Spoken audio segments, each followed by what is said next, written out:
is Christina Mack, and today I'm going to be reading Juneteenth Jamboree by Carole Boston. It was a fine day for daydreaming. Breathing in the aromas of the apple cobbler and tater pie, Cassandra gazed out her bedroom window. Her brother Kofi was in the backyard swinging. Her mind drifted to the city and the friends she left behind. She liked her new house, and her new school was okay. But what would someone here in Texas hold? This was her parents' hometown, but it didn't feel like home yet to Cassandra.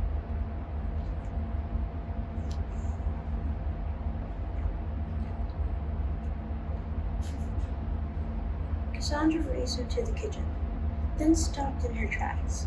Dishes lined the countertop from the looks of the place. Her parents had big plans. "What's going on?" "It's a surprise," replied her mother.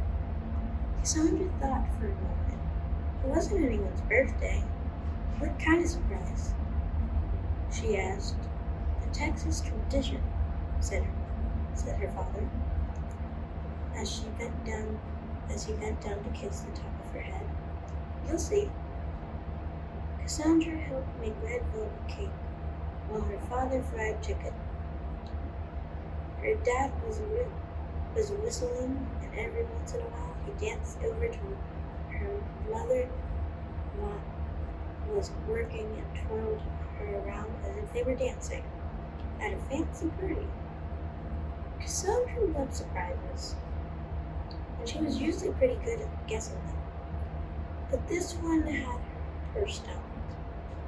She was so deep in thought that she jumped when the doorbell rang. "See who it is, Cassie," her mother said.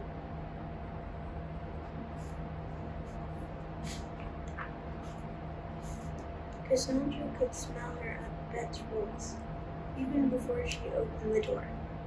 Texas didn't feel like home yet, but at least it meant they were closer to family, especially her favorite aunt. "How's my beautiful niece?" Aunt Beth asked. "Fetch me an apron, would you, baby? Then get some clothes from your mom. We've got to get this ham ready." Cassandra decided to see if her aunt would give her any clues about what kind of surprise was brewing. "Are we having company?" she whispered. Aunt Bet winked at Cassandra's mother and kept on humming and blazed the ham with honey. "Come on, child. You can help with this part." Cassandra carefully stuck cloves into the ham and placed pineapple rings on it. "My, that looks pretty," Aunt Bet sighed as she slid the ham into the oven.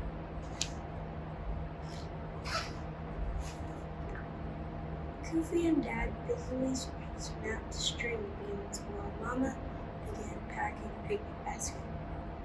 Cassandra had never seen so much food, but she was more curious than hungry. Why the feast? Memorial Day had passed, and the 4th of July was still 2 weeks away. "Time to get dressed, Cassie," said Mama. "But I am dressed," said Cassandra. Her mother hurried upstairs. "Just you wait," she said, lifting a calico dress from a pine chest. This is the best part of the surprise. Cassandra loved to dress up. In fact, her mother sometimes scolded her for going into her closet, and now she was letting her wear this beautiful dress. First her father dancing in the kitchen, and now this. Whatever the surprise was, it was sure making her parents act funny. She looked in the mirror. The outfit was yellow and blue, the colors of the Texas southern sky.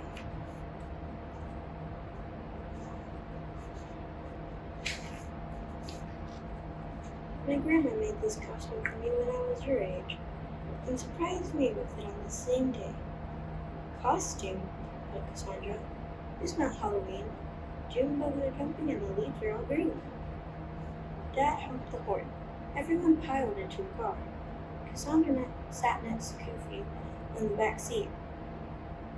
pulling the cake plate and shooting her brother's fingers away from the frosting. The car smelled just like the kitchen. All this surprise business was making her hungry.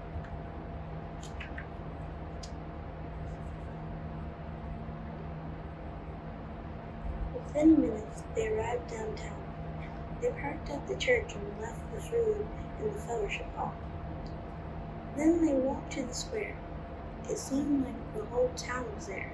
Some girls from Cassandra's school walked arm in arm in their long skirts and pinafores. Her parents pointed to a banner that flapped in the breeze. Juneteenth, giggled Cassandra. What kind of word is that? Why, that's the surprise, honey, said Aunt Beth. It means June 19th, Dad explained. That's when Texas slaves heard they'd been freed. President Lincoln signed the Emancipation Proclamation in 1863. But the news didn't reach Texas until more than 2 years later. Nobody really knows for sure why it took so long. But you better believe folks rejoiced when they finally found out.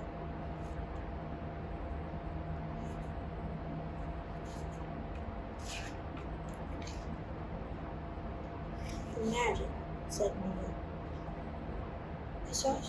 Cassandra tried to picture what it was like for the people to hear such news. I bet they sang and danced and had a big barbecue, she explained. Fiddlers began to play. Cassandra clapped. Aunt Beth slapped her hip. I want to see the ducks, Goofy begged. He and Dan walked to the pond.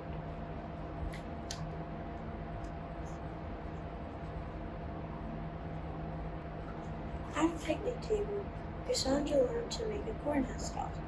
I'll call her Lizzie, she declared. A girl in a pink pinafore leaned over to look at the doll. Lizzie's my name, too, she said, smiling as Cassandra introduced herself. Lizzie's mother called her from another table. I've got to go, Lizzie says, but I'll see you later. Cassandra hopes so. A Texas summer might not seem so long with a new friend.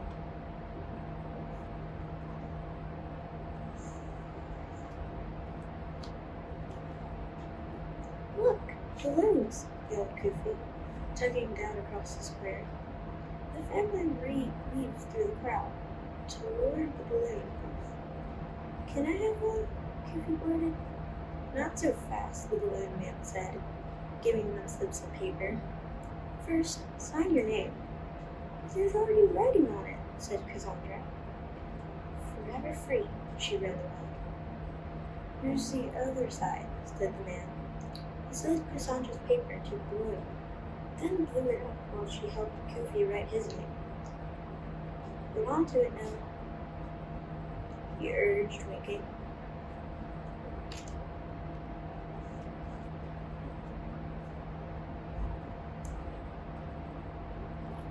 Under a shade tree, women showed off baskets and brightly colored patchwork quilts they made with their own hands. On the stage, mouse dancers whirled grass skirts to African drum beats. Lizzie ran over and invited Cassandra to promenade around the square with her, with the other girls, in costume after dinner. Cassandra's parents were greeted by old friends they hadn't seen in years.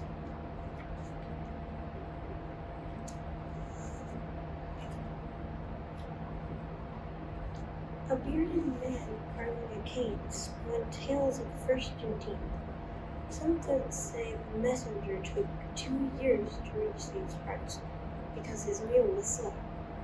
Others say slave owners wanted to harvest one more cotton crop, so they kept mules from their slaves. Me?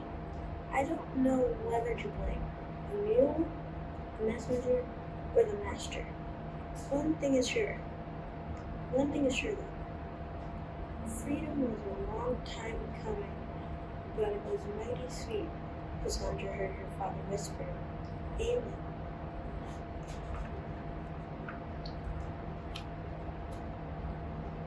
At noon, the church bells played. The high school band marched down the street. A man on stilts towered over the crowd. The choir sang spirituals that slaves had once sung in the fields. Aunt Bet shook a tambourine and sang along.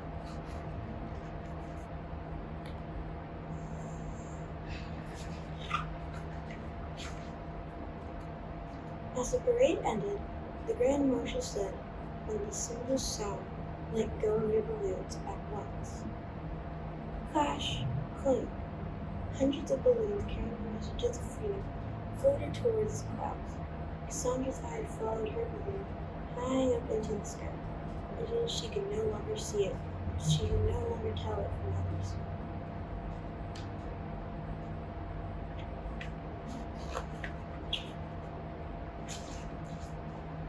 She imagined slave families celebrating their newfound freedom, jumping, shouting, and laughing and crying, their spirits taken wing like birds and released from cages. The balloons soared higher and higher.